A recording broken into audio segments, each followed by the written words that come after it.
Apa kabar anggota Melek?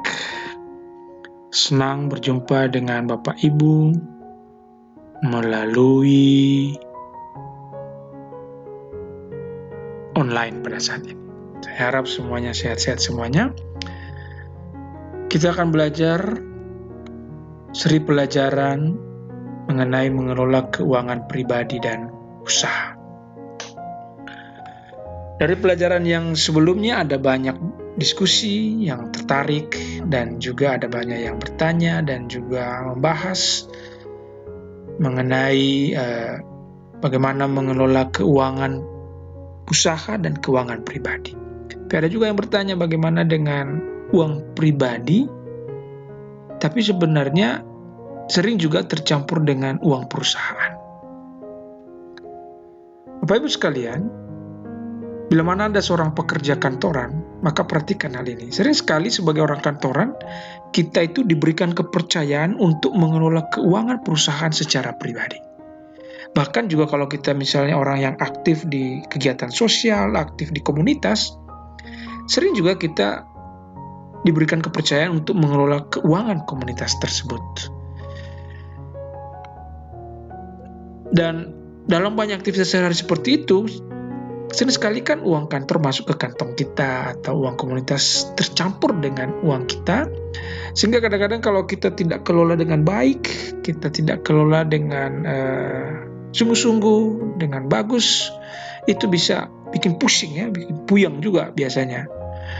Kita kasih contoh misalnya, ada seorang yang suka travel, bepergian, dan dia bepergian itu kan dia butuh uang ya untuk transportasi, untuk misalnya biaya hotel, untuk biaya makan selama melakukan perjalanan, sehingga kemudian kantor memberikan dia uang perjalanan dinas, ya dibayar di muka, atau bahasa kerennya dia mendapatkan uang travel advance.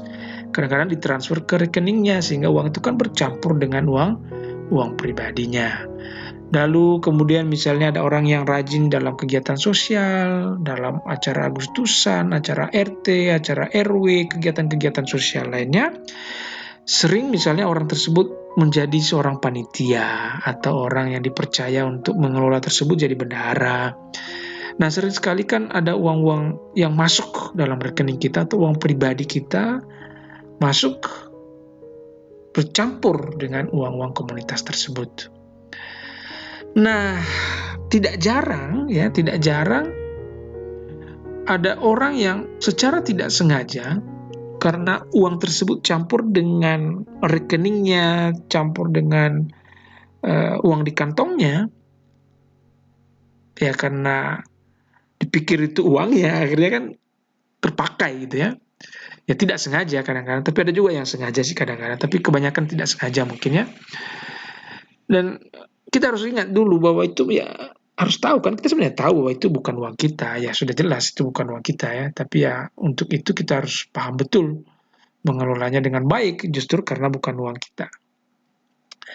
Nah nanti kalau sudah uangnya kepakai itu ada banyak alasan ya, ada banyak alasan. Dulu saya seorang auditor dulu dan ada beberapa proyek yang saya audit dan kebetulan uangnya itu masuk ke komunitas.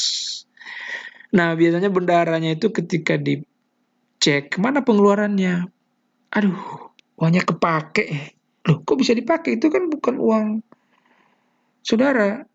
Iya, tadi anak saya sakit. Jadi saya pakai dulu lah uangnya ini.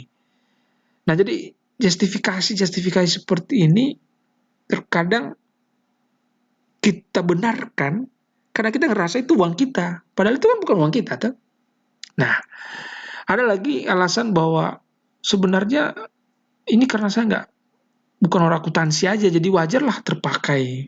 Saya kan nggak tahu mengenai pencatatan. Sebenarnya sih itu alasan aja kalau dia mau belajar, bisa sebenarnya. Kadang-kadang juga orang merasa saya sudah catat dengan benar, tapi nggak tahu ya kenapa uangnya hilang gitu. Ya namanya merasa kan, merasa itu kan berarti kan dia pikirkan aja. Padahal kan kalau dicatat dengan benar, ya nggak bisa uang itu pakai perasaan kan gitu ya.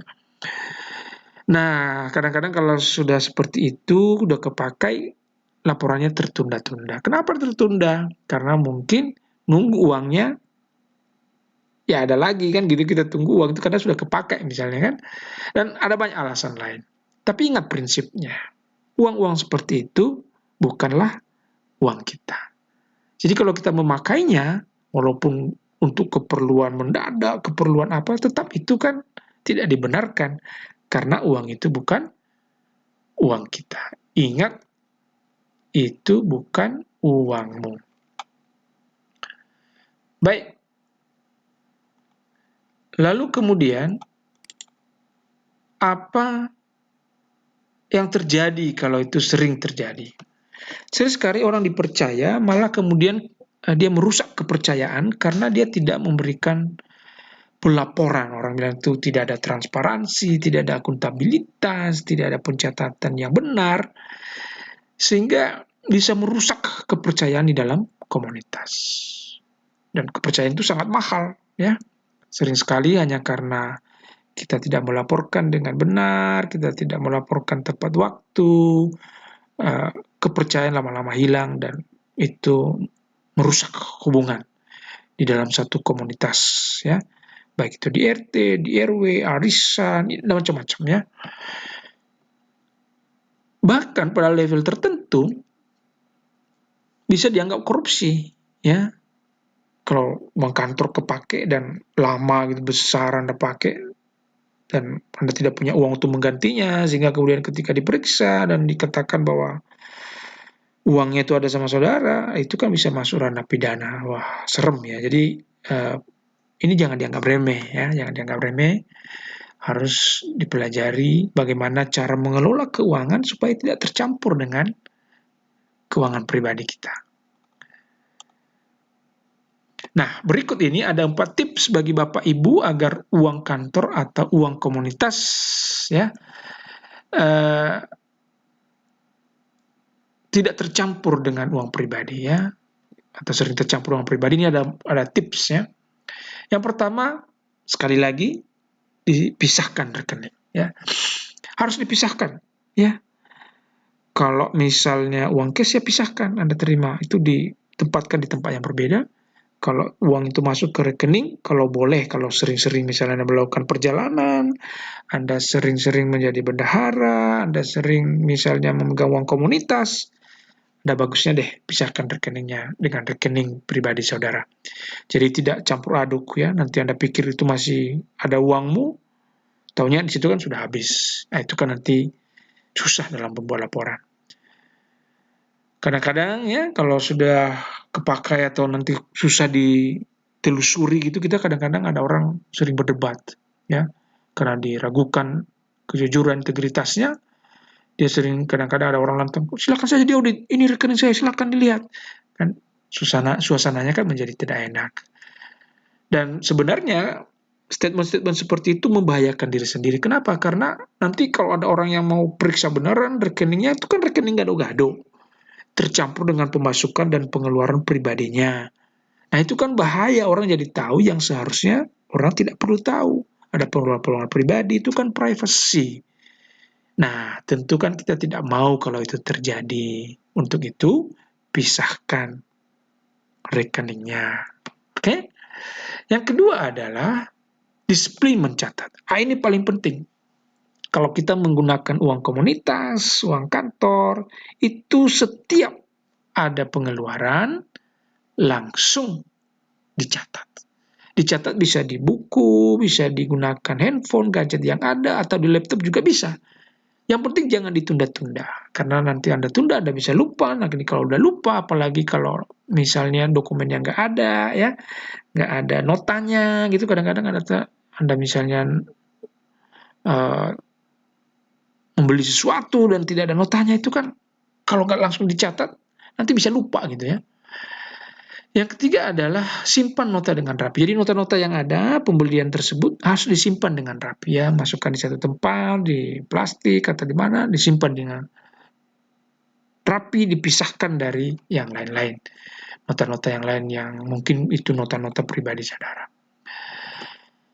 Kalau nota-nota yang mudah terhapus, ya, ada tuh nota-nota yang sangat gampang sekali terhapus. Misalnya itu nota bensin, itu bisa terhapus loh. Kalau lama di kantong kita, kegesek-gesek, itu terhapus. Atau misalnya transfer dari ATM ya, ada baiknya itu difotokopi sehingga nanti kalau membuat laporan itu angkanya bisa kelihatan dengan jelas. Jadi penting untuk mendapatkan nota, usahakan semua transaksi sih ada notanya ya, supaya ada dari pihak ketiga. Lalu kemudian yang keempat, buat laporan. Jangan ditunda-tunda, buat laporan begitu kegiatan selesai. Jangan terlalu lama ditunda, ingat jangan terlalu lama ditunda, nanti lupa. Nota bisa hilang ya, dan inilah yang sering terjadi. Nanti kalau ada uang sisa, bisa terpakai. Nah, nanti kan susah itu kalau sudah terpakai.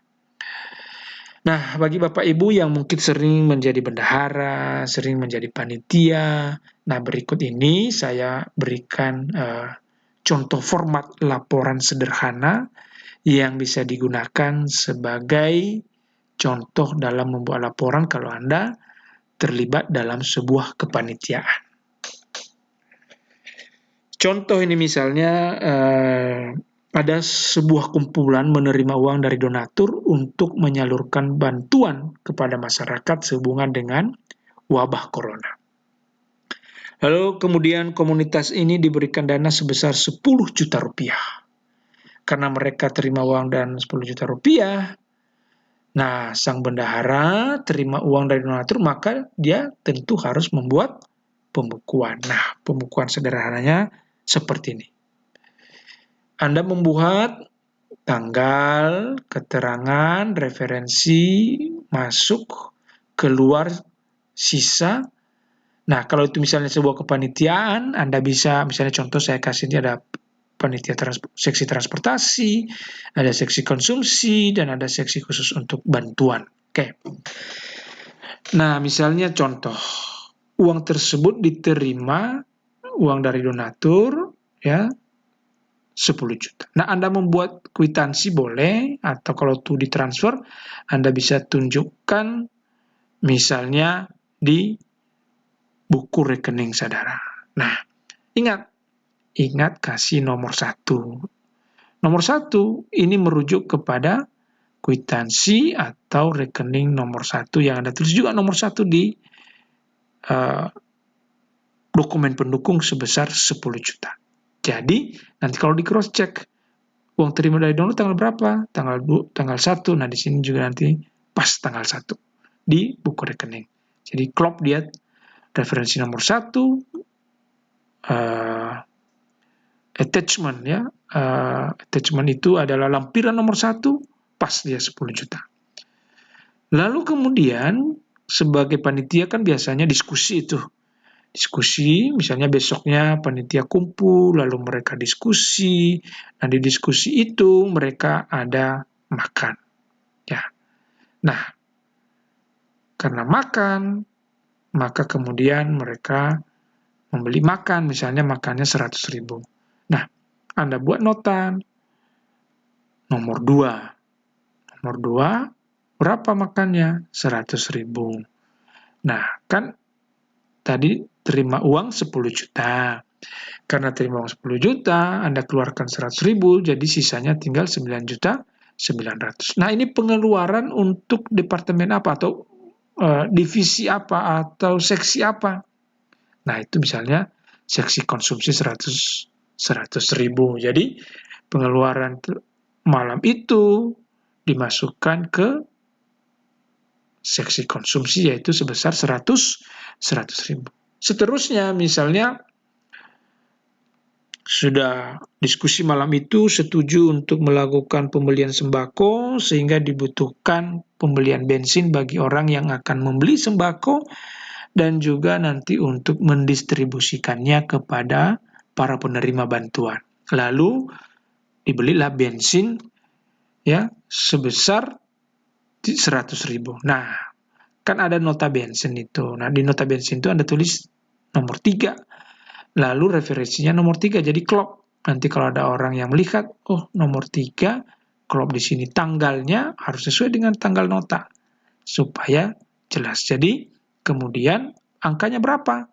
Ya 100.000. Nah, ini kan Anda masukkan di kolom keluar 100.000, lalu Anda kurangkan 9.900.000 dikurang 100.000, 9.800.000.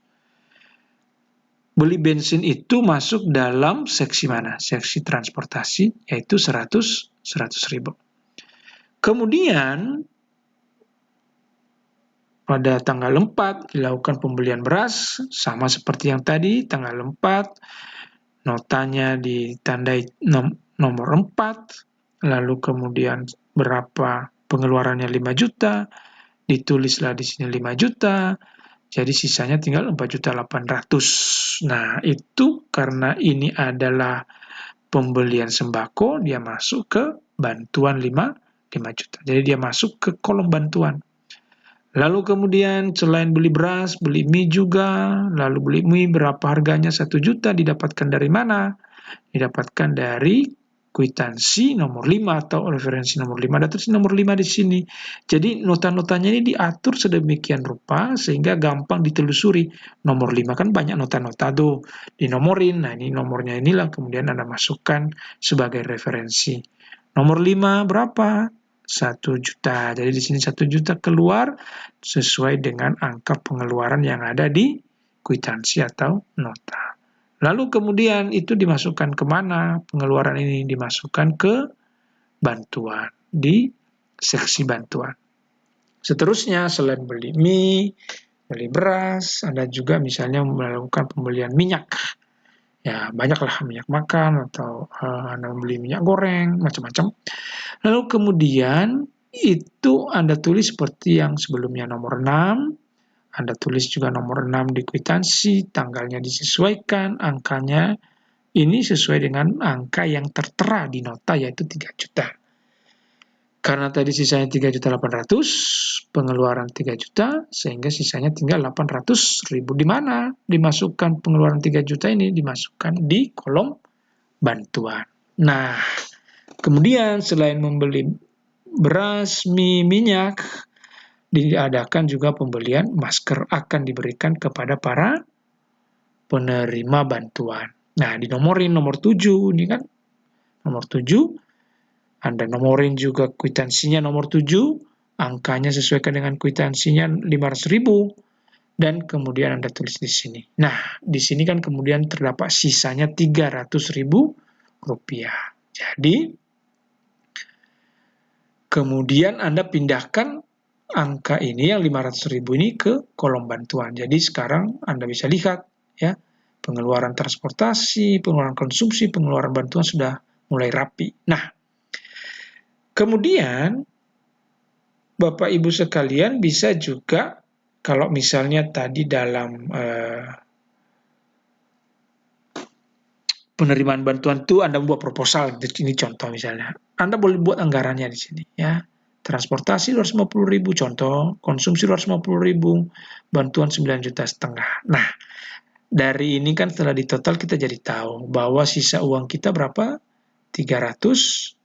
Pengeluarannya semua 9.700.000. Dari uang yang masuk 10 juta, pengeluarannya 9.700.000, sisanya 300.000. Itu dipakai untuk apa saja? Transportasi, tadi budgetnya 250.000, mereka hanya habis 100.000. Konsumsi, habisnya 100.000 dari budget 250.000. Bantuan, 9,5 juta tadi dibudgetkan, semua dipakai untuk bantuan. Nah, itulah sekilas contoh yang diberikan sehubungan dengan contoh pembukuan sederhana. Mudah-mudahan bermanfaat. Salam melek, Tuhan memberkati.